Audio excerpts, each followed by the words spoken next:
I ranked all 28 Sony Pictures Animation movies based on the 100,000th frame. Some of these frames are so good they took me to another world, while others are just this world, like Smurfs. Boring as hell. You did hear me correctly. I'm meant to be ranking Sony Pictures Animation movies, but for whatever reason, Smurfs is listed on the official Sony Pictures Animation website, so I guess this somehow counts. Yeah, it's at the bottom of the list. It's not even animated. This is White Bread the Frame. In second last place, we have Smurfs 2. I don't know why this one's necessarily higher than the last one. I guess because it's blue. There's some kind of color. That's nice. I promise the rest of the frames in this video are actually animated. Next is Open Season 3. Maybe I want to go back to live action. This animation quality is possibly unmatched. In a bad way. In the worst way. There's like zero fur texture going on here. I don't know how my boy Elliot and this deer made such ugly kids. Things are looking up, Giselle. Really? I heard you got hit by a truck.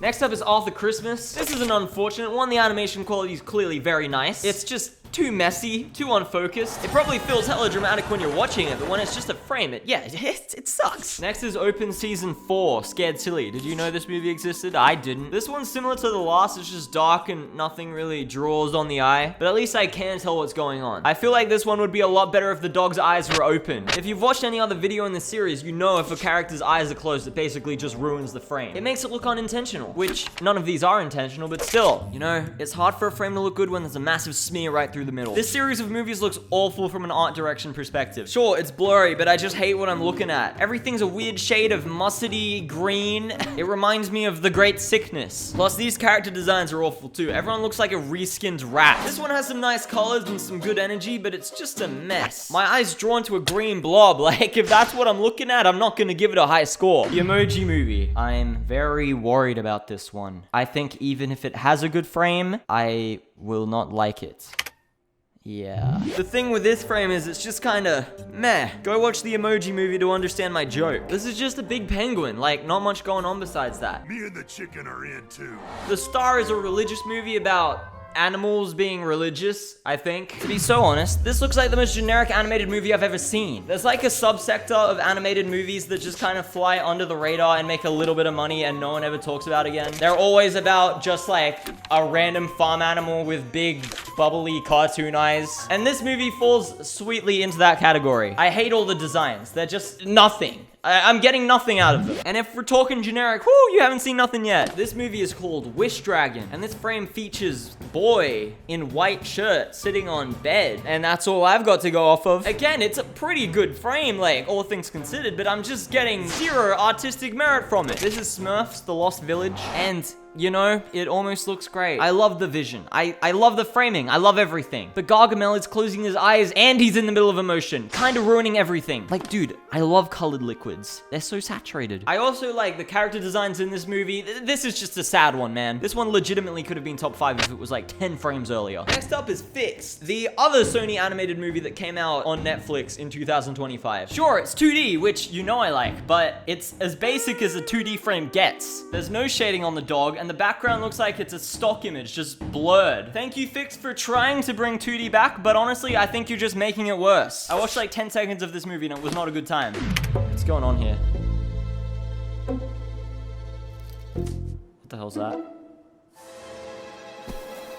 What the hell's going on? What the hell's going on?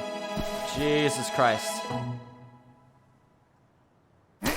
Oh! Next up is Pirates, which I think is our first good frame overall. I just wish it was a little more grand in scope. Unfortunately, we just got this wall taking up most of the frame, and it's a nice looking wall, don't get me wrong. Look at the detailing on the roof. There's hella bolts and stuff. The character designs are also great, incredibly charming. Next up is Vivo. I wish the boat had a nicer silhouette and it was a little less dark, but besides that, the glow is nice and the background is really well rendered. I especially like the flowers tied around this tree to the right. The Mitchells vs. the Machines. Another fantastic looking movie. I feel like we'd have to be pretty unlucky to get a bad looking frame in this movie.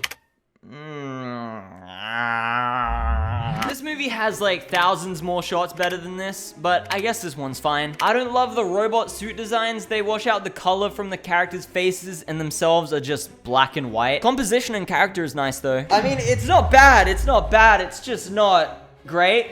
Random frame. Okay. Not great either. Random frame. Great. That looks great. This is Surf's Up. While this might not look like much at first, I think the more you look in, the more there is to appreciate. This frame feels grand, sublime, divine, yet understated. The peaceful laid-back chicken looking up at the wave, engulfing the entire background is incredibly compelling. This frame has aura, to put it simply. I love it when art kind of represents the power of the natural world, and this is doing that. But on a negative note, it's kind of dark, a little bit blurry too. Kind of kills it for me. Okay, this one's gonna hurt a little bit. You might want to sit down for this. Oh, Jesus. 10th place is Spider-Man Across the Spider-Verse. This one's actually been growing on me more and more since I first saw it. I kind of can't see what's going on. It's all pixeled and blurry. Of course, by design, everything in this movie is by design, but like, still, I don't know if I could hang this up on a wall. I mean, it's Spider-Verse, bro. You want an action shot. You want a dynamic pose. You want, like, multiple art styles in the same frame. And sure, this kind of has that, but it's all covered by just, like, pink mess. But anyways, I digress. It is better than what I initially thought. What started out as, yeah, just a pink mess and a blurry image of Gwen and Petriv slightly visible has turned into an image that is 1, composed pretty well, 2, quite colorful, and 3, has a lot of texture. It looks like a canvas, which I think is cool. Am I coping because of Spider-Verse? Maybe, but right now I like it. If I just say it's abstract art, then maybe it looks sick. Next up is Angry Birds 2. This video does not include Angry Birds 1, as Angry Birds 1 was only released by Sony, not animated by them. A very strange situation, but irrelevant. There's not much going on in this frame, but it just looks nice. I like the colors, it's bright and it's colorful, and the sun, it looks nice. Next up, Hotel Transylvania. Okay, this is something. Low-key, this frame grosses me out. For some reason, I can smell the shirt and it's awful, but maybe that's good animation? I think this is a fun and expressive pose from Dracula. The way the characters move in the Hotel Transylvania movies is really good. They all move with so much character and personality, and that's represented here. Okay, again, strap in. You're not gonna like this. Okay, very excited about this one. Spider-Man Into the Spider-Verse. I'm pretty sure every single frame of this movie is 10 out of 10. Let's see which one we get.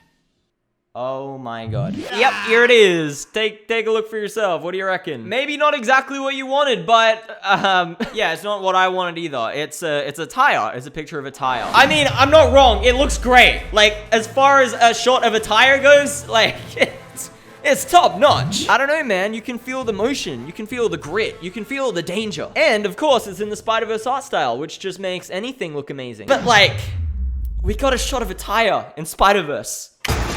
Damn it! That's 18 frames later. Next up is Goat. Excuse the low quality, the movie just came out. It's so vibrant, so stylized. I love the aesthetic of this movie. Everything's like jungle and like kind of messy, and it looks great. Production design, good job. It is also the perfect frame right before the ball enters the hoop, adding a level of anticipation to the frame. Very sick, feels like a big moment. Cloudy with a chance of meatballs. Ah, sorry. Maybe an overreaction on my part. If it wasn't for the blurry chicken wing, this frame could be top of the list. But even though it's here, it doesn't detract that much. The colors are fun and dramatic. The subject matter is Chicken Brent, who is my favorite. He's super expressive with his just raw emotion.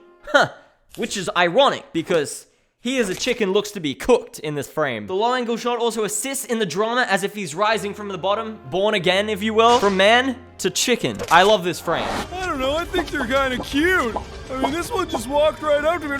Okay, this next frame may surprise you given that the rest of the series is way down at the bottom of this list, but next up, Open Season 2. This is bittersweet because I think this shot is good. It's a nice shot of nature with a good color palette, good framing, and good lighting, but like I said, it's from Open Season 2. Elliot, you take care of these guys, and I'll draw these other guys away. We gotta get these off. Please hurry. If we got this type of shot from literally any other movie, it could easily be #1. But it isn't because of the purple eyesore in the middle and the fact that I can see a green wall at the edge of the scene, so the computer wouldn't have to render as much. Third place is Cloudy with a Chance of Meatballs 2. Here's a classic good frame. It's symmetrical, Flint has a great character design and is incredibly expressive. The strawberry on the right is, I guess, a little random. It does feel a little bit like an Instagram sticker or something, but I mean, whatever, it works. I feel like I'm being drawn right into Flint Lockwood's eyes. I can feel what he's feeling. Also, a special appearance from Tim, which I'll never complain about. Dad, let's go fishing.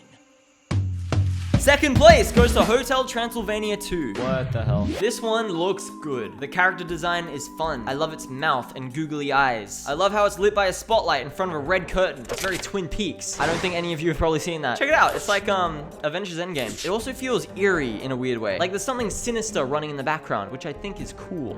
He also looks soft, and that's great. I do wish this frame was of a character we knew though. I don't know who this googly-eyed freak is, but that's not such a bad thing. It's only a slightly bad thing. And the best 100,000th frame of every Sony Pictures Animation movie is from KPop Demon Hunters. Oh my god, let's go. This is sick. This is great. It's so easy, dude. This is art. Everything came together on this one. The lighting, the character, the colors, the composition. It makes for such a dramatic frame that just draws you into the struggle on Rumi's face. I love how the neon lights are popping in the dark. I like the almost abstract, subliminal space she's in. And it's symmetrical. Perfect frame. Perfect frame. So that's it. What do you think? Do you agree with me? Surely. What other animation studio should I do this whole concept with? I got this video idea from that Star Wars guy. Quick shout out. If you like this video, I did another version on Pixar, DreamWorks, and Disney. Check them out. They're all pretty good. Anyways, bye.